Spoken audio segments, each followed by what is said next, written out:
Hi everyone, Sean Healy, personal change agent here.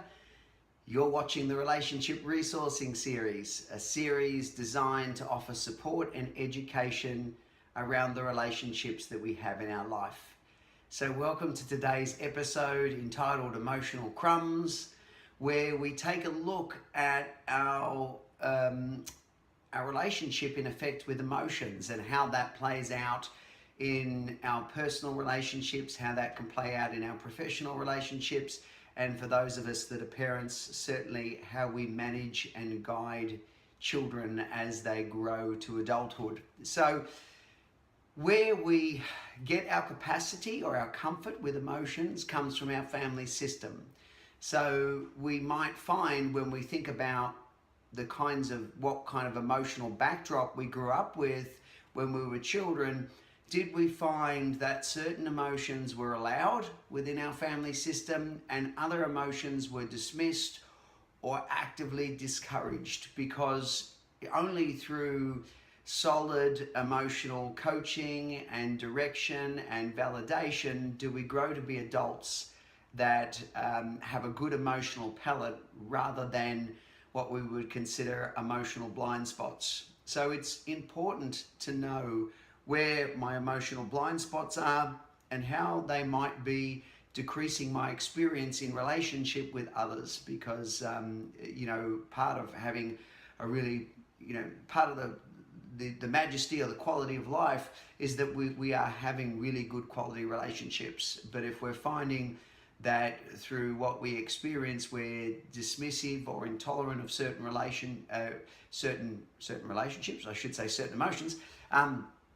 if we're intolerant of certain emotions within ourselves or within others, or we find certain emotional displays very uncomfortable or triggering, then in my opinion we'd be well served to address that and begin to look at or continue to develop the skills of emotional literacy, because the more illiterate we are, the more of an emotional range we can comfortably accommodate within ourselves and others, then the better quality return we're going to get from our relationship experiences, both in terms of business and personal relationships, and like I said, as guides to the upcoming generations to become so powerful.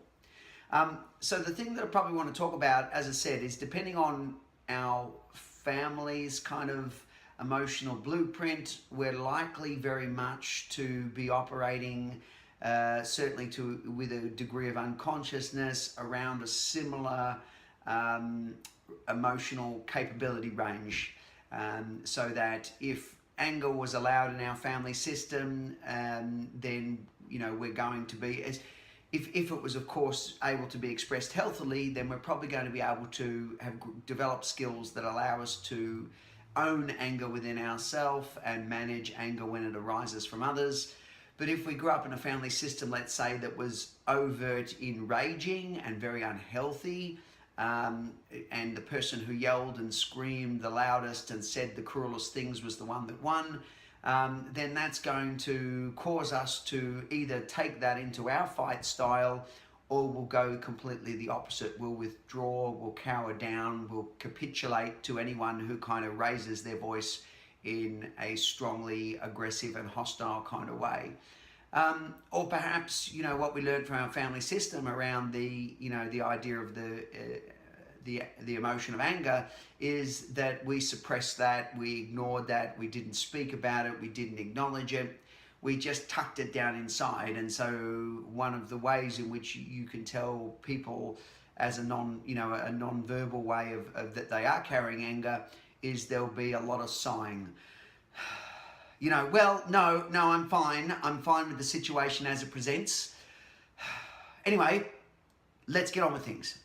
No, I'm not angry. And there's this kind of denial of our reality, that they may be, only partially aware that even to themselves, they're denying their emotional experience. And so I think it's so important that we do develop our emotional awareness and we do develop our emotional comfort, because it really can impact our relationships, including the one we have with self. So we're going back, we're looking at both the ways in which our family dealt with both positive and negative emotions, because in some environments, if you were too joyous, if you were too excited, that too was knocked on the head. That was suppressed. Oh, what have you got to be so happy about? There's people starving all around the world, and look at you. You know, and perhaps the intention was not to knock the person down, but rather the idea behind that was, well, we can't let people get, they'll become too full of themselves. And so we will deny emotion in its entirety rather than coach and direct it. And of course, it has exactly the opposite effect. So our family could be quite blunted in its capacity even to be with and enjoy and embrace what we would consider positive or favorable emotions. I mean, in my opinion, all emotions have value. You know, when we're experiencing pain in life, that's often a good indicator that we need to be making change. And sometimes we need that to amplify. People have different pain thresholds of what they can tolerate before they decide that the things that they're doing and the behaviors they're engaging in are unworkable. And so from a long-term perspective, sometimes our most painful experiences become the ones that produce the most gold in our life. So all emotions have a place. They are all part of our compass in terms of helping us to manage life. And it's about really refining our compass so that we can get more value out of our emotional experience. We can become more present for ourselves and others, more healthily vulnerable, and more authentic. And the key element with authenticity is that what we're looking for is authenticity with containment. So depending on what our family system did with emotions, we can look at it in a couple of ways. If we received what we would consider healthy coaching around emotions, that meant that as a child you were able to have emotional experience, it was acknowledged, it was supported, and then if need be, it was directed. You were taught how to act as a result of, you know, here's what I'm feeling, okay, here's what you do with that. So for example, if we take the idea that we come into the room and there's a small child there and they're maybe 6 or 7 years old and they're experiencing anger because their favorite toy broke, then if we're able to validate and coach, then we're acknowledging the pain of that experience for the child. And going, oh, I remember when I was your age and my favorite toy broke. Oh, I was just so upset. I was just so angry. We can acknowledge the child's experience. We can be with the child around that. We're not trying to pull the child out of that prematurely. We're teaching them how to be with emotion, but then we're also directing it. Our feelings are not up for debate. What is up for debate and direction is the actions that come from the feelings. So where the coaching comes in is where we can show the child what to do with those emotions. So when we're angry, you know, I come back to the example where we're talking with the child with the broken toy. So we say to them, oh yes, I remember what that was like. I was so angry that my toy broke. And so what we can do is we can stamp our feet and we can take a towel and we can wring the towel out to help us to process through the emotional experience. What we don't do is throw the broken toy across the room or go hit one of our siblings because, you know, we're angry and we don't know what to do with that. So we're validating the child's experience. We're validating their reality, but then we're not leaving them there. We're helping them to do something with that. This is, you know, part of coaching a child, and depending on the child and their developmental maturity, you know, we have to be consistent in our coaching. We have to be consistent in our direction and hold the space for the child while they learn. You know, we're not, because it can be really challenging to see a child in pain, but if we're pulling children out prematurely, and we're inadvertently denying their experience, we're not teaching powerful skills. And so as a parent, we have to have the courage to sit in our own emotions around those things, because if you can't manage that particular emotion that's being expressed in your child, you will do anything you can to diminish the experience or bring the experience to a close, which does not give the child tools around that emotional experience going forward. So it's teaching children what to do with both their positive and quote unquote negative emotions, but emotions across the board, which this is a really powerful method for teaching children how to be grounded in their own experience, not to be terrified of emotions, not to try to numb out or avoid certain emotions, but rather to be with those emotions and then have a method for managing them through their system. So powerful. It's a skill, and it's one we didn't necessarily learn very well from the previous generation. So you've got to give yourself space and permission to learn how to kind of do that. But that's the thing, where we're setting the intention to be the emotional coach, to be emotionally validating and present. And this is so powerful. Lots to say on this, and obviously in this episode, we're not going to get to all of that, but it's definitely worth considering. Someone who writes a really good book on these elements of kind of what we call emotional neglect. Emotional neglect is different to emotional abuse. Emotional abuse or physical abuse or trauma, these are things where we can point to an actual event and we say, this happened, it was terrible. Emotional neglect is more about what didn't happen in our childhood, what coaching, what direction, what guidance, what validation, what acknowledgement we didn't get. And sometimes it's subtle, it's consistent, it's repeated over time. And so as adults, we grow up to have very low expectations about what's emotionally appropriate in our relationships. If for the most part our parents were too busy, they were not comfortable with emotions, they had addiction or unresolved wounds that they were trying to work through. They didn't believe in showing too much emotion because they felt that would make you narcissistic or spoiled or some kind of misconception like that. All of these things, of course, are never explained to the child. The child makes the best sense of the situation they can with what they have at present. But all these things lead to a backdrop of emotional depravity. And so what this means is when we become adults, we can settle for absolute crumbs in our relationships. But to us, it's just what we've always known. And in fact, if somebody tries to be more present with us, more vulnerable, more engaging, more interested, sometimes that will push you in the opposite direction because it's so unfamiliar. You go, what's wrong with this person? What's all this about? Da, da, da. So,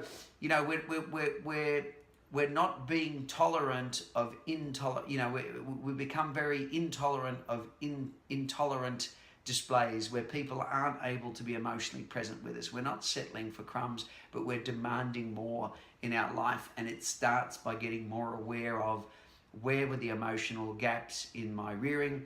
This is not about making our parents wrong. It's just about acknowledging the reality of our experience. Our parents did the best they could with what they had for the most part. But these things, again, from a generational perspective, were nowhere near as understood or deemed to be as important as we are now in the modern arena, recognizing across the board in parenting, intimate relationships, and in business relationships too. So this is more and more becoming skill sets that are going to be essential to people who want to get forward in life and really mark themselves out as someone who's really exceptional to deal with, not only at the level of their competence and skill sets, but also at the level of trustworthiness, emotional and relational building. These things become so powerful and important going forward. But now that I've gone off on that tangent, let's cycle back to our young child and their broken toy. The first example we talked about is, of course, where we acknowledge the child, then we help to direct the child, we hold space while the child learns to process, in particular, the painful emotions. We're setting that principle of going, how do we help the child with their emotional skills overall, so that moment by moment, that's our overall backdrop that we're looking at developing. How do we help them with their emotional literacy over time? And then the other element of this is But if we grew up in an environment perhaps where we had dismissiveness, that might be our kind of approach, where we come in the room, we see the child, they're crying, they're angry about their broken toy, and we say something like, well, never mind. These things, it happens. You need to get used to disappointment in life, so just move on. Might be a place where we're just dismissive of the child's experience, or because the child's angry and we have a strong reaction to that based on what we saw in our childhood, we might not allow that at all. We come in the room, the child's raging and angry about their broken toy, and we go, stop. There's no anger in this house. We do not respond that way. We might be quite belligerent and combative. And again, it's a mixed message. I'm sounding angry while saying we don't have anger in this house. Wow. How much does that mess with the reality of a child when they're trying to calibrate and navigate off a parent and they're getting these mixed messages? Really doesn't help. and so what the child learns in that moment is, if I want love, if I want acceptance, I need to suppress all that down, so it can find a way to bubble out later. Often we're taught emotional suppression. Like I said, both with not being allowed to celebrate our wins the way we should, but also in terms of those moments where things don't go well, we're just not taught. We're taught to disconnect or suppress instead, because our parents were unable, or our caregivers were unable to sit effectively in that and offer us the most powerful and productive role model they could have in that regard. And the fourth option is we can respond without containment. The child is angry, and perhaps you grew up in a background of suppression and rigidity, and so your view is, well, I will let my child have any emotion they want because I was never allowed to. And so the child flays about, the emotion keeps amplifying. Authenticity is so important, validation is so important, but also containment. We're teaching boundaries, we're teaching containment, and we're teaching skill sets, management skill sets. So if we simply allow the child to become totally enveloped with no guidance and direction in their emotions and react however they want to that, then we're just creating a different set of problems for the child. If we grew up in great rigidity and suppression, and so we decide to be the absolute allower, this is just the other side of the relational spectrum, and we're just going to create a whole other set of problems. So it's authenticity with containment. How do we teach a child to be present with their emotion, but how do we offer some safety rails for that and a sense of kind of guidance? And again, that's going to be different child to child. We can't take the same approach. All children are different. All children have their slight nuances, their kind of capacity to manage emotions already. All those things need to be taken into account when we're trying to emotionally tune and connect to a child. So much can be said about this idea but I think it's so powerful that the more we learn about emotions, the more we learn about our capacity with emotions, the more we can come into we can deepen our emotional experience so that we're not settling for emotional crumbs in our relationships. We're not settling for substandard treatment and substandard connection, because maybe, here's what we saw as a benchmark, here's kind of average, if you like, and because we've met somebody in relationship who delivers about here, it's still well below par, but it's much better than what I saw, so I think that's kind of okay, and I'm gonna settle for that. Okay, each person to their own and what they're willing to tolerate, but it's worth finding out where we got our tolerances from and where are our emotional blind spots, and then how do we start to be with those emotions and work to come from a place of functional adult and embracing those emotions so that we can have, as I say, better quality experiences with others.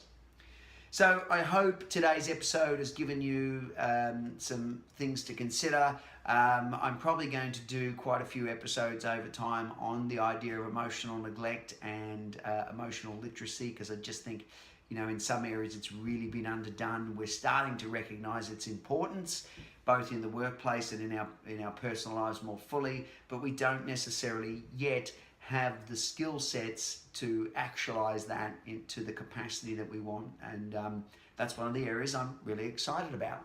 So thank you for watching today's episode. If you want to contact me, I do individual consultations as well as in-house and public trainings around a lot of aspects of communication and relational dynamics. You can reach me at emergencetraining.com.au.